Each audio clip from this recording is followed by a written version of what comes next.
Setup-wise, it was pretty good. Just one little tweak there, something you sort of maybe just dropped into.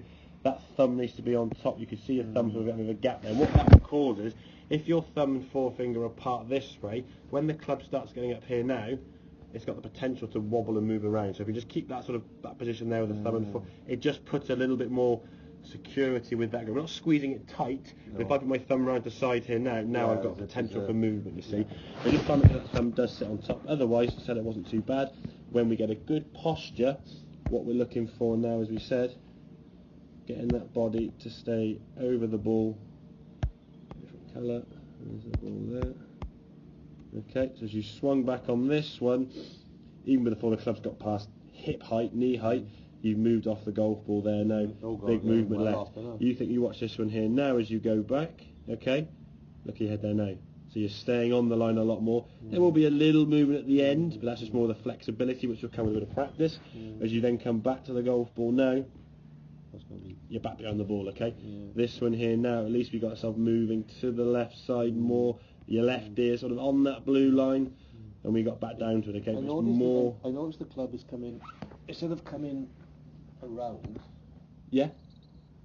I'm tending to do that again. No, you want the club to go more up. But you don't want the club to go too far around. The flatter you go, the less likely you are to hit the ground. That's what we're going to go into, because what we're looking to try and achieve here. Because I seem to say that if by doing that with the wood, all I'm going to do is send it screaming off to the right. If you do what, sorry? Bring it straight up. Well, you're not bringing the club straight up. You're bringing the club, if anything, a little bit too flat, okay? Which is why you're having different. At this point here now, what we'd be looking for, okay, would be the club to be at least vertically that way. So what you sometimes do, we might have to sort of try and get to the ground. You want to try and get the sensation that we're hinging the wrists a little bit early, okay? What you do is you bring it around here. Now maybe because you're trying to get it round you more, because you feel as though you're lifting up, that's possibly why your left shoulder is doing this. But the flatter the swing of the, if I put the club round here, okay, it'd be almost impossible now if we hit the ground with a golf club, unless I did, well, even though I can't get the ground, can I, okay? If I got the club up here, hitting the ground now is an easy thing. With driver or anything, because with driver, obviously, setup, we'll have a look in a second with the driver setup, it would be further forward the ball. So you would be coming at the golf ball a little bit later, so your angle of attack would be coming down to a ball and then up for the driver, you see.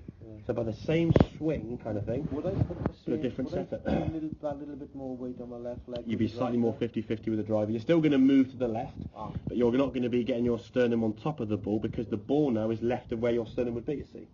So the change of setup is going to give you a different dynamic in terms of the golf ball being struck. So if the ideally impact, what you'd look for is your sternum, if we go there, for your sternum to be on top of the ball. You're a smidgen behind there, okay? But if we move your sternum, just for example, it's the right there. If we moved your sternum to say there, got a better strike, with the driver and the ball being here, your club would be then slightly rising up for the contact with the driver, wouldn't it?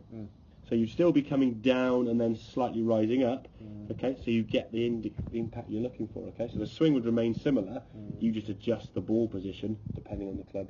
Is a tee ball with a driver or an iron off the ground, okay? But yeah, you're certainly not going too up. If you've got to make that, we can finish here.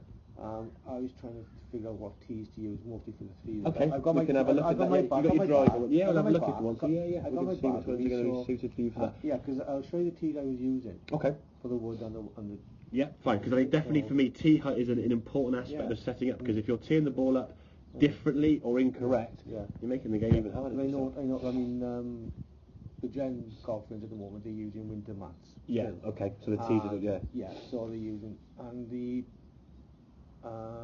there's the 8th hole. They got like a high tee. High tee. Yeah. I found if I play the 3-wood off there, I tend to sky the ball. Yeah, you would do. Yeah, exactly. Because you're looking ideally, if we sort of, as a rough drawing here now, if this is sort of like a golf ball, what you would want to see if the shaft of the club was sort of coming in here, you'd want roughly half the golf ball to be above the driver, like so. So that's kind of how. So the tee height would therefore need to be the length of that into the ground.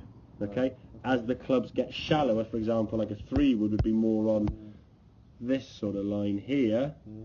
That tee would therefore be too high. So you would then sky the ball up in the air. So if it was on that tee there, you'd have the tee probably about yay high, and the ball would be like so. Okay. So depending on the type of club, you want about roughly half the ball above. We'll have a look at Tito when we get back in the car. Okay. Does it all make sense with that swing? Okay. So movement to the left's going to be key.